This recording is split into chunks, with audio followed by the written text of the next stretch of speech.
তড়িৎ রসায়নে হচ্ছে রাসায়নিক বিক্রিয়া হতে তড়িৎ উৎপাদন বা তড়িৎ হতে রাসায়নিক বিক্রিয়া এসব নিয়ে আলোচনা করা হয়। মানে এগুলো নিয়ে হচ্ছে যে শাখা আলোচনা করা হয় সেটা হচ্ছে তড়িৎ রসায়ন।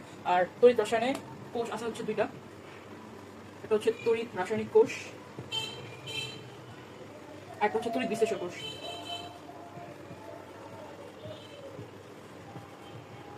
এখন তড়িৎ রাসায়নিক কোষ এরা হচ্ছে রাসায়নিক শক্তিকে তড়িৎ শক্তিতে রূপান্তর করে। এটা হচ্ছে রাসায়নিক শক্তিকে তড়িৎ শক্তিতে রূপান্তর করে, আর এটা হচ্ছে উল্টাটা, এটা হচ্ছে তড়িৎ শক্তিকে রাসায়নিক শক্তিতে রূপান্তর করে। এখানে হচ্ছে এটুকু। এখন এই পাশে হচ্ছে তড়িৎ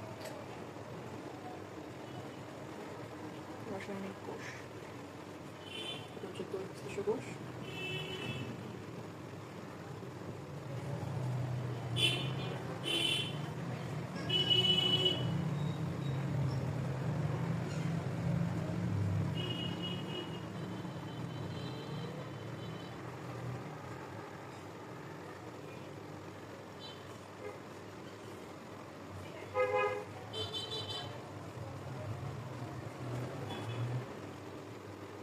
এখানে এটা হচ্ছে অ্যানোড আর এটা হচ্ছে ক্যাথোড।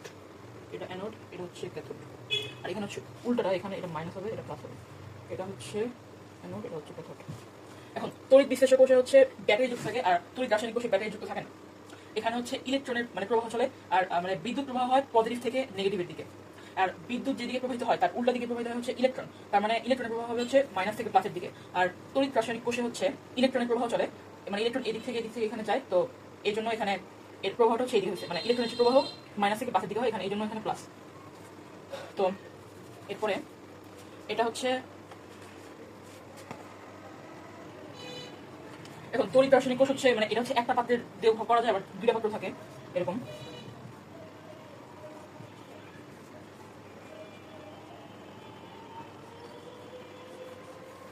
মাঝখানে হচ্ছে লবণশীল থাকে এরকম।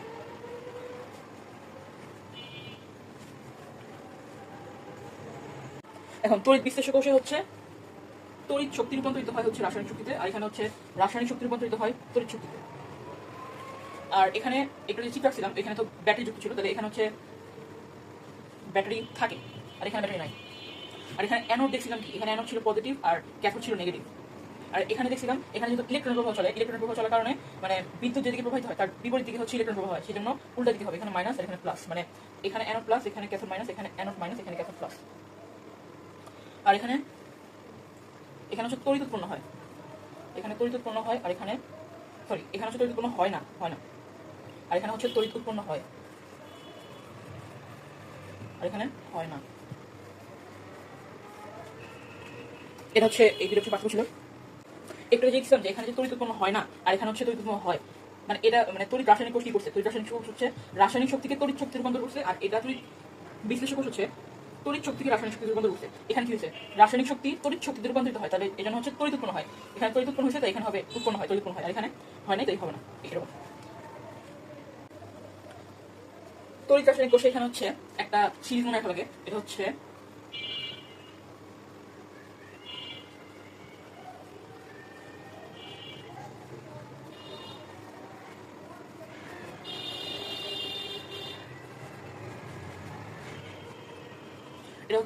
এটা মনে রাখতে হবে এই সিরিজটা, মানে এখান থেকে উপরের দিকে গেলে যারা উপরের দিকে থাকবে তাদের হচ্ছে জারণ মান বেশি, আর যাদের জারণ মান বেশি মানে জারণ বিভব বেশি তারা হচ্ছে অ্যানোড। মানে ম্যাথে হচ্ছে এরকম দেওয়া থাকে যে ম্যাথ দেখলে বুঝতে পারবা, তো ম্যাথে হচ্ছে যদি দেওয়া থাকে ধর সোডিয়াম দেওয়া আছে অথবা সোডিয়াম সাথে এফি দেওয়া আছে, তখন কোনটা অ্যানোড ধরবো, সক্রিয়তা সিরিজে সবচেয়ে উপরে যে সে হচ্ছে অ্যানোড। তাহলে এখানে হচ্ছে এফি আর সোডিয়াম করছিলাম, তো এখানে হচ্ছে সোডিয়াম হবে অ্যানোড আর এটা হচ্ছে ক্যাথোড হবে। এটা মনে রাখতে হয়েছে এভাবে যে লি কে কে না ম্যাগাইবার এলো যেন ফিরে শোনা পাবে হায় কাজী হাজি আদি পেরাবে আমায়, এভাবে আর কি মনে রাখতে হয়। এখন সাপোজ দেওয়া হচ্ছে লিথিয়াম থেকে এখানে লিথিয়াম প্লাস, আবার দেওয়া আছে লিথিয়াম প্লাস থেকে লিথিয়াম।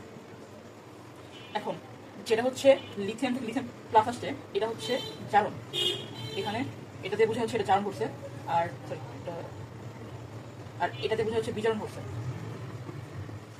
মানে হচ্ছে যদি ধাতু থেকে আয়নে যায়, প্রথমে ধাতু থাকে তারপরে আয়ন, তখন হচ্ছে জারণ, আর প্রথমে যদি আয়ন থাকে পরে ধাতু থাকে তখন হচ্ছে বিজারণ। এখন এটা হচ্ছে চিন্তা হবে।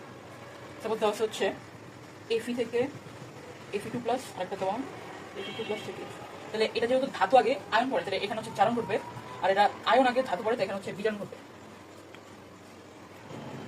এখন হচ্ছে ম্যাথ করার জন্য এটা সূত্র লাগবে, সেখানে কোথাও জানতে হবে হচ্ছে তড়িৎ রাসায়নিক কোষের প্রমাণ অবস্থা। তড়িৎ রাসায়নিক কোষের প্রমাণ অবস্থা হচ্ছে 25 ডিগ্রি সেলসিয়াস আর 1 atm চাপ।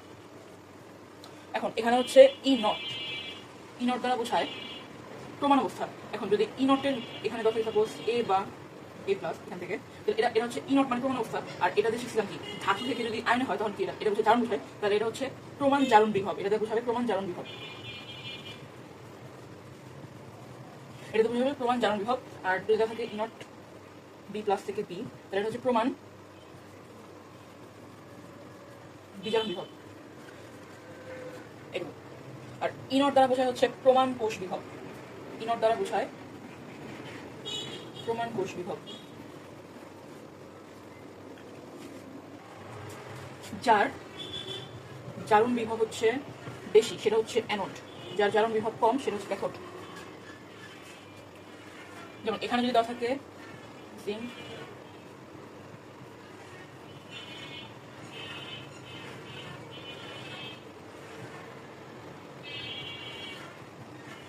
এখন এখানে হচ্ছে যদি এরকম দেওয়া থাকে, এটা হচ্ছে মানে সংকেত দিচ্ছে। এখন এখানে যেটা বামে থাকবে সেটা হচ্ছে অ্যানোড, আর যেটা ডানে থাকবে সেটা হচ্ছে ক্যাথোড। আর এখানে দাগ দেওয়া মানে দুইটা পাত্র আছে বা দুইটা পাত্র নাও থাকতে পারে। আবার হচ্ছে এখানে লবণ সেতু দেওয়ার জন্য এরকম চিহ্ন ব্যবহার করা হয়। যদি এরকম একটা চিহ্ন থাকে তার মানে লবণ সেতু নাই, আর যদি এরকম মানে দুইটা দাগ থাকে তার মানে হচ্ছে লবণ সেতু আছে। এটা হচ্ছে লবণ সেতু বুঝাইছে।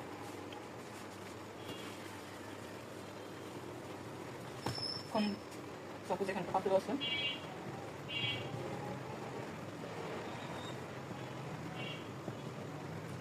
জিঙ্ক সালফেট, কপার সালফেট, এটা হচ্ছে জিঙ্ক, এটা হচ্ছে কপার মাইনাস প্লাস। এখন এখানে বিক্রিয়াটা কি, এখানে এটা হচ্ছে অ্যানোড, এটা হচ্ছে ক্যাথোড। তাহলে অ্যানোডে হচ্ছে জিঙ্ক থেকে পরিণত হবে হচ্ছে জিঙ্ক আয়নে দুইটা ইলেকট্রন ত্যাগ করে। এখন দুইটা ইলেকট্রন ত্যাগ এখানেও দেখানো যাবে, এখানে দেখানো যায়, তো এখানে একটু প্লাস আকারে দেখাতে হয়। এটা হচ্ছে অ্যানোডের বিক্রিয়া। আর ক্যাথোডে হচ্ছে কপার আয়ন থেকে কপার ধাতুতে পরিণত হবে, কপার আয়ন থেকে কপার ধাতুতে পরিণত হবে। আর এখানে এটা হচ্ছে এখানে প্লাস আকারে দেখাতে হবে, গ্রহণ করছে। তো এখন টোটালটা হচ্ছে এটা কাটা যায় জিঙ্ক প্লাস Cu2 প্লাস, আর এটা হচ্ছে 7 2 প্লাস প্লাস Cu এরকম।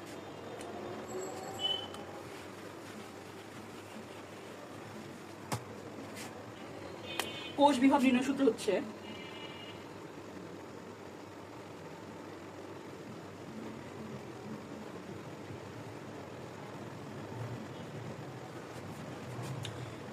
এটা হচ্ছে অ্যানোডের জারণ প্লাস ক্যাথোডের বিজারণ। যে বিক্রিয়া দেখলাম চিত্রের মধ্যে, এখানে দেখছিলাম কি এখানে হচ্ছে অ্যানোড, এটা হচ্ছে ইলেকট্রন ত্যাগ করে, তাই এটা হচ্ছে জারণ করছে, আর এখানে ক্যাথোড এটা বিজারণ করছে, তাই এটা হচ্ছে লেখা হয়। একে আরো তিনভাবে লেখা যায়, কিন্তু ওটা ঝামেলা লাগবে, তাই জন্য এরকম করে পড়া যাবে। এখন এটা হচ্ছে একটা কোশ্চেন। এখন এখানে বলছে যে এই এখানকার কোষ বিভবের মান কত। কারণ কোষ বিভবের সূত্র হচ্ছে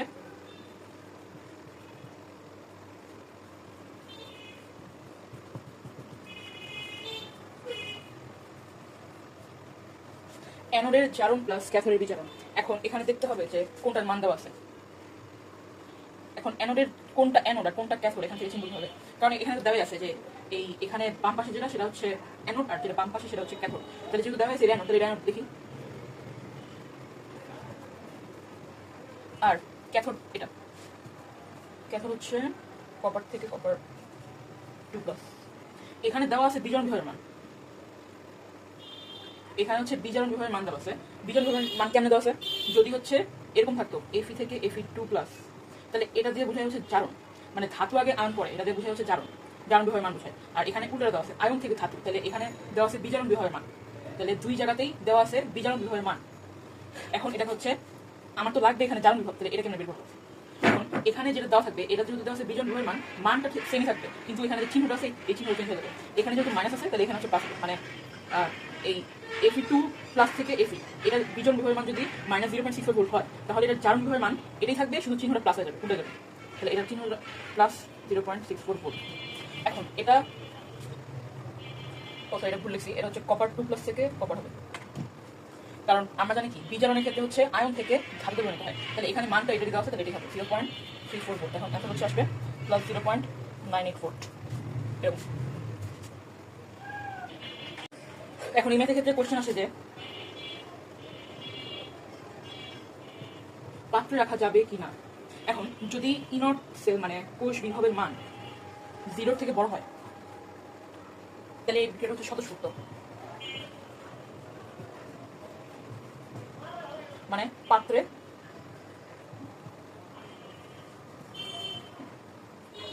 রাখা যাবে না। আর ইনট সেল মানে কোষ বিভবের মান যদি 0 থেকে ছোট হয় না বড় ছোট হয় তাহলে হচ্ছে এটা স্বতঃস্ফূর্ত নয়, আর এটা হচ্ছে পাত্রে রাখা যাবে, মানে এটা জায়গাগুলো হচ্ছে সেটা হবে।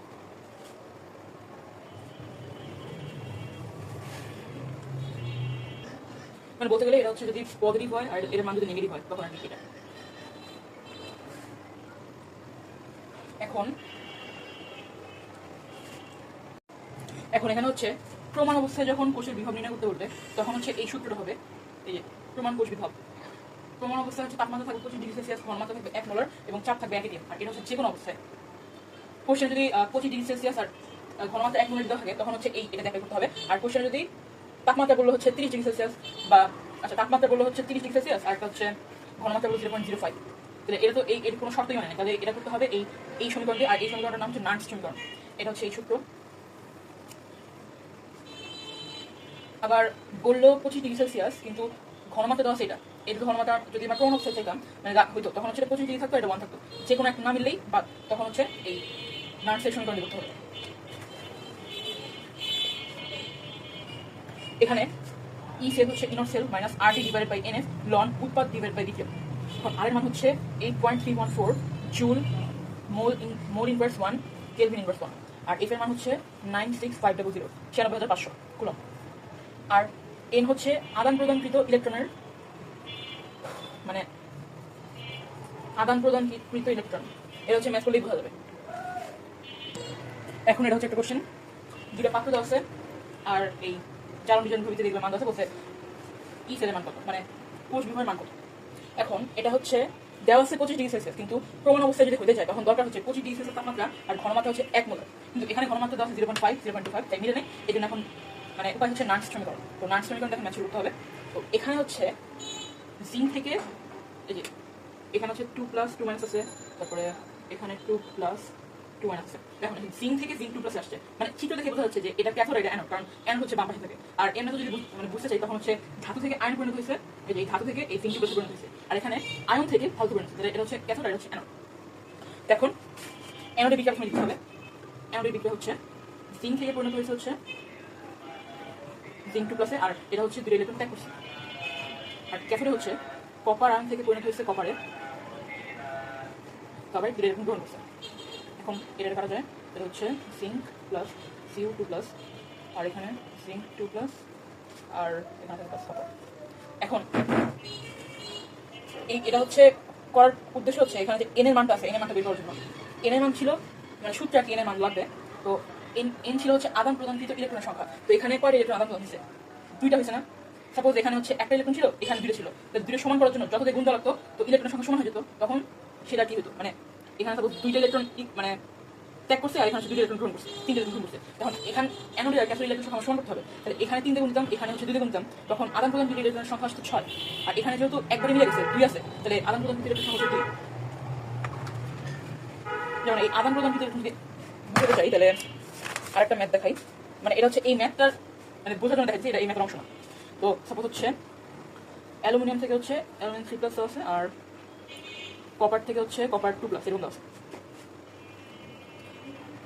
এটা হচ্ছে ম্যাথের অংশ না, এটা আমি বোঝানোর জন্য দেখাচ্ছি। এটা হচ্ছে 1.66 ভোল্ট দেওয়া, আর এটা হচ্ছে -0.34 ভোল্ট দেওয়া। তো এখন আমরা শিখতাম না যে যার এখন এখানে কিছু বলা নেই যে কোনটা অ্যানোড কোনটা ক্যাথোড, এখন আমি চিনবো কেমনে অ্যানোড কোনটা ক্যাথোড কোনটা। তো চেনার উপায় হচ্ছে যে এখানে যে বিভবের মানগুলো দেওয়া আছে এই বিভবের মান দেখতে হবে। তো দেখছিলাম হচ্ছে যার জারণ বিভবের মান বেশি সেটা হচ্ছে অ্যানোড, যার জারণ বিভবের মান বেশি সেটা হচ্ছে অ্যানোড, আর যার জারণ বিভবের মান কম সেটা হচ্ছে ক্যাথোড। তো এখানে আমরা দেখি কোনটা কি আছে। এটা হচ্ছে ধাতু থেকে আয়নে পরিণত হয়েছে, আর ধাতু থেকে যদি আয়নে পরিণত হয় তাহলে সেটা হচ্ছে কি জারণ হচ্ছে না, এখানে এটা জারণ হচ্ছে, তাহলে এখানে জারণ বিভবের মান দেওয়া আছে। তো আমি যদি এই সূত্রের সাথে কম্পেয়ার করতে চাই তখন হচ্ছে এটা আমাকে এখানে দেওয়া আছে কি এটা জারণ বিভবের মান দেওয়া আছে, ঠিক আছে। আর এখানে যদি দেওয়া থাকতো 2 প্লাস থেকে 2, তখন তো এটা কিন্তু বিজন বিভবের মান দেওয়া থাকতো, আর এখানে সরাসরি দেওয়াই আছে জারণ বিভবের মান Cu2 প্লাস। তো এই ক্ষেত্রে হচ্ছে দুটো কম্পেয়ার করবো, তাহলে কার জারণ ধর্মের মান বেশি। মাইনাস থাকলে তো এটা অবশ্যই নিচে মানে কম, তার মানে এটা বেশি মান 1.664 বেশি। এই মানটা যেহেতু বেশি সেজন্য এটা হচ্ছে অ্যানোড, এটা হচ্ছে অ্যানোড আর এটা হচ্ছে ক্যাথোড। তাহলে এখন অ্যানোডের বিক্রিয়া দেখি। অ্যানোড এটা হচ্ছে অ্যালুমিনিয়াম থেকে অ্যালুমিনিয়াম 3+ আসছে 3টা ইলেকট্রন ত্যাগ করে, আর এটা হচ্ছে অ্যানোডের বিক্রিয়া, এটা হচ্ছে ক্যাথোডের ক্ষেত্রে কপার 2+ থেকে 2টা ইলেকট্রন গ্রহণ করে এখানে আসছে হচ্ছে কপার। তো এখন এখানে হচ্ছে ইলেকট্রন সংখ্যা সমান না, কাটাকাটি করবো কেন? ইলেকট্রন সংখ্যা সমান করার জন্য এখানে 2 দিয়ে গুণতে হবে, এখানে 3 দিয়ে গুণতে হবে। তাহলে এখানে 2 দিয়ে গুণলে এখানে 2 হয়, এখানে 2 হয়, আর এখানে হচ্ছে 6 হয়ে যায়। আর এখানে 3 দিয়ে গুণলে এখানে 3 হয়, এখানে 6 হয়, আর এখানে হচ্ছে 3 হয়। তাহলে এই 6টা ইলেকট্রন কাটা গেল। তাহলে এখানে থাকে হচ্ছে 2Al + 3Cu 2 + 2Al3 + 3Cu। তো এখানে n এর মান বের করার জন্য আমি এইটুকু আর কি বুঝে দিচ্ছিলাম। তো এখানে এর আদান প্রদান যদি ইলেকট্রন সংখ্যা হচ্ছে 6 হবে, অর্থাৎ এরকম যদি ম্যাথ থাকতো তাহলে n এর মান হচ্ছে 6 হতো। আর ওইখানে হচ্ছে সূত্র ছিল লন উপরে উৎপাদ নিচে হচ্ছে বিক্রিয়ক। তো তখন আমরা নিতাম হচ্ছে এই আয়নের অংশটা, এখানে এই আয়নের অংশ নিতাম আর এই আয়নের অংশ নিতাম। তাহলে উৎপাদ কি ছিল? এটা বিক্রিয়ক, এটা উৎপাদ। তাহলে উৎপাদ হচ্ছে Al3+ এরকম ছিল, আর বিক্রিয়ক ছিল Cu2+। তো এখন চ্যাপ্টার 2-তে মনে হয় পড়ছিলাম, তো ওখানে ছিল যে এখানে যে তারা যে সংখ্যা থাকে সেটা হচ্ছে পাওয়ার চলে যায়, এখানে 2 ছিল আর এখানে 3 ছিল, এরকম। এটা হচ্ছে এরকম হবে আর কি। এখন এরকম বুঝেছি, এখন ম্যাথ করতে শুরু হবে। তো ম্যাথে যাই।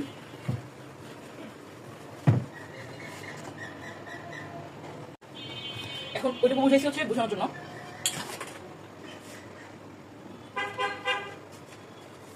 এখন এটা বুঝলাম আমি। এখন সূত্র ছিল হচ্ছে এরকম।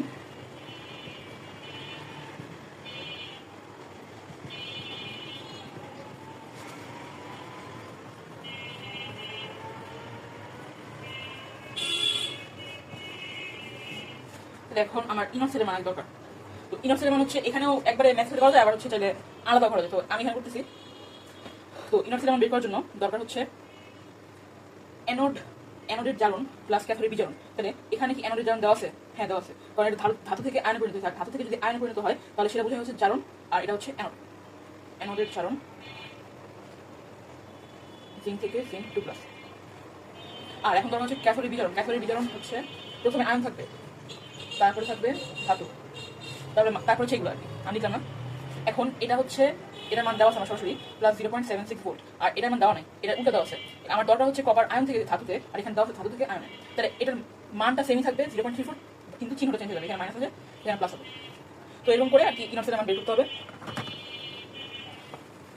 এখন ইনর সেলের মান একটা আসলো মাইনাস আর এর মান বসাবো, টি এর মান হচ্ছে কেলভিনে বসাতে হবে। এখানে হচ্ছে তাপমাত্রা 25 ডিগ্রি সেলসিয়াস, তাহলে হচ্ছে কি 273 এর সাথে 25 যোগ করতে হবে, আর এর মান কত 8.31 এরকম এগুলো। আর এন এর মান কি? এন এর মান হচ্ছে 2 তখন বের করলাম, আর এফ এর মান হচ্ছে 96,500 বসাতে হবে। আর উৎপাদ তখন হচ্ছে এই বিক্রিয়াটা মেজর লিখছিলাম। তো উৎপাদ ছিল কি, মানে মুছে দিয়েছিলাম তার আগে উৎপাদ ছিল। আচ্ছা আমি আবার লিখি, মেইনলি পাইছিলাম হচ্ছে এরকম। হ্যাঁ এটা হচ্ছে বিক্রিয়ক, এটা হচ্ছে উৎপাদ। আমার কাজ আয়ন নিয়ে, এগুলো আমার কোনো কাজ নেই। তো এটা বিক্রিয়ক, এটা উৎপাদ। তাহলে উৎপাদকে জিঙ্ক, তাহলে এখানে বসাবো জিঙ্ক 2+, আর বিক্রিয়ক হচ্ছে Cu2+। আর এর আগে 1 আছে 1 বসানোর কথা, চাক না বসানো একটা। তো এবার হচ্ছে ক্যালকুলেশন করতে হবে। এখন তখন হচ্ছে এন এর মান দেখছিলাম, সরি এফ এর মান দেখছিলাম 96,500। এখন এটা কোথা থেকে আসছে? তো একটা ইলেকট্রনের চার্জ হচ্ছে 1.60 × 10⁻⁻19 কুলম্ব। তাহলে 1 মোল ইলেকট্রনের চার্জ কত?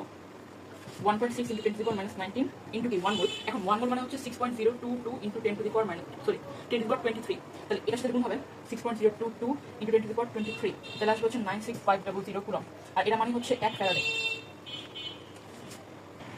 এখন হচ্ছে ফ্যারাডের প্রথম সূত্র দেখব। ফ্যারাডের প্রথম সূত্র হচ্ছে এরকম যে যদি বিগলিত বা দ্রবীভূত তড়িৎ বিশ্লেষ্য পদার্থের মধ্য দিয়ে তড়িৎ প্রবাহ চালনা করা হয়, তড়িৎ প্রবাহ যদি I হয়, তড়িৎ প্রবাহ চালনা করা হয়, তাহলে তড়িৎ দ্বারা সঞ্চিত পদার্থের পরিমাণ প্রবাহিত তড়িতের মানের সমানুপাতিক। এখন আমি যদি কিউ কুলম্বের চার্জ প্রবাহিত করি, তাহলে যদি W পরিমাণ জমা হয় তাহলে সেটা হচ্ছে হবে সমানুপাতিক, মানে W সমানুপাতিক কিউ।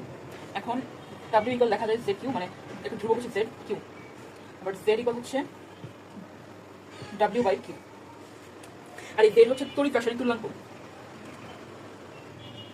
এখন এখান থেকে হচ্ছে সূত্র আসে W সমানুপাতিক কিউ, W সমানুপাতিক IT। কিউ আমরা হচ্ছে করছিলাম কিউ ইকুয়াল IT, তাই এভাবে লেখা যায়। তাহলে W ইকুয়াল ZIT, এই ফ্লো করে দেওয়া হয়, মানে একটু কিছু দেখুন। এখন Z সমান তখন আমরা বের করলাম এটা একটা এখন জেড সমান হচ্ছে লেখা যায় এম ডিভাইড বাই ইএফ, এটা হচ্ছে একটা সূত্র। তাহলে এম ডিভাইড বাই ইএফ লিখলাম আর আইটি এটা। এখন এই এমটা নিচে নামিয়ে দিই, W by M equal IT by EF. W by M মানে হচ্ছে এম, এম ইকুয়াল হচ্ছে আইটি বাই ইএফ। এখন আইটি মানে কি কিউ না, N equal Q by EF. তাহলে কিউ ইকুয়াল হচ্ছে এন ইএফ। এই সবগুলো সূত্র। এখন এই এন এর আবার কিছু সূত্র আছে, সেই সূত্রগুলো হচ্ছে N equal W by M, তারপরে হচ্ছে এইগুলো এখন লাগবে না, মানে আপাতত এগুলো লাগবে। আর ওগুলো হচ্ছে মানে সূত্র ছাড়া ঐকিক নিয়ম দিয়ে করা যায়, এখন এগুলো মাথা ঢোকানোর দরকার নেই। এখন তাও যদি করতে চাও তাহলে হচ্ছে N equal W by M V by 22.4, তারপর হচ্ছে V by 24.789, N by N A, PV by R T, S V, এগুলো সব লিটারে। এটা হচ্ছে এসএটিপিতে, এসএটিপি আর এটা হচ্ছে এসটিপিতে। এটা খারাপ হয়েছে দেখাচ্ছি করতেছি।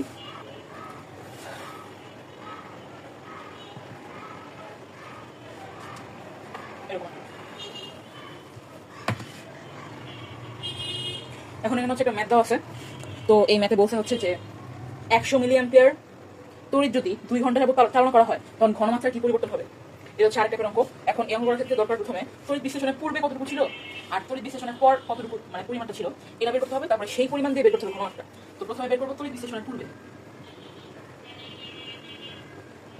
তড়িৎ বিশ্লেষণের পূর্বে ডাব্লিউ ইকুয়াল কি S M V by 1000, S এর মান 0.5 আর নিকেলের ভর হচ্ছে 58.7 ইন্টু 250 ml আছে আর 1000, তাহলে এখানে আসলে হচ্ছে 7.3 গ্রাম। আর তড়িৎ বিশ্লেষণের পরে হচ্ছে একটা আসবে, সেটা বের করবো এই সূত্র দিয়ে, W one W two M I T by EF.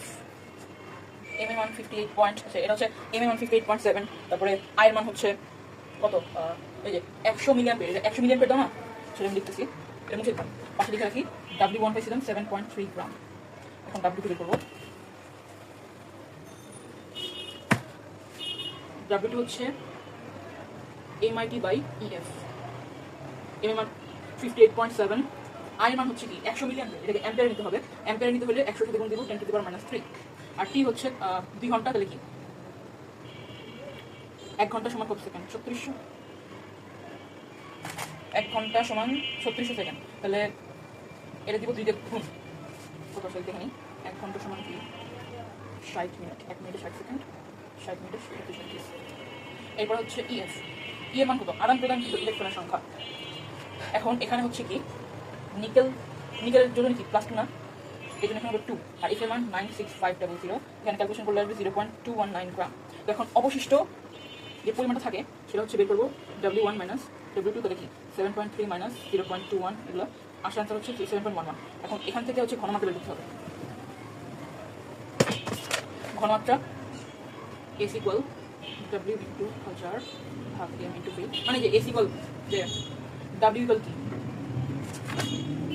S M V by 1000 না, এই সূত্র থেকে রাখছি। এখন তারপরে ডাব্লিউ মান কত পেলাম, 7.11, আর এটা 1000, আর এর মান হচ্ছে 58.7 ইন্টু 250, ক্যালকুলেশন করলে 0.48। তাই এখন ঘনমাত্রার পরিবর্তন কি হলো, প্রথম আমার যখন ঘনমাত্রা ছিল 0.5 আর আমি পাইছি কত 0.48, তাহলে পরিবর্তন কত 0.5 মাইনাস 0.48, এরকম বিশেষ।